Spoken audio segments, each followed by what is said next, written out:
هدم مقبرة أمير الشعراء أحمد شوقي، ده خبر ما حصلش.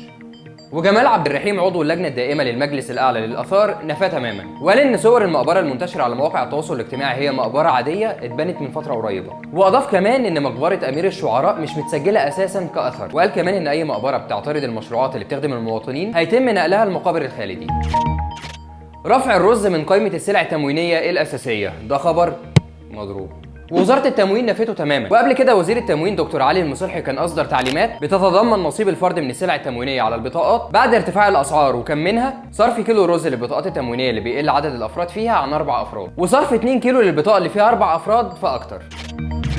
إزالة قصر أندراوس باشا التاريخي في الأقصر خلال الأيام اللي فاتت، هو إيه اللي حصل عشان محدش يضحك عليك؟ القصر ده مبدئيا اتزال في أغسطس 2021 بعد صدور قرار من لجنة المنشآت القايلة للسقوط، والأمين العام للمجلس الأعلى للآثار دكتور مصطفى وزيري كشف إن إزالة القصر وقتها جت بسبب أعمال الحفر والتنقيب غير القانونية اللي كانت بتتم تحته، وده خوفا على أرواح المواطنين. وزيري قال كمان إن القصر موجود تحته بقايا معبد فرعوني، وأضاف إن أعمال الحفر والتنقيب عن المعبد ده بدأت. هدم مئذنة قوصون الأثرية خلال الأيام اللي جاية، ده خبر مضروب. ووزارة السياحة والآثار نفته بشكل قاطع، وأضافت إنه بيتم حاليا تنفيذ أعمال ترميم وصيانة للمئذنة نظرا لوجود شروخ فيها مما يؤثر على توازنها. رصد حالات لمتحور EG5 بمستشفى قصر العيني، ده خبر ما حصلش.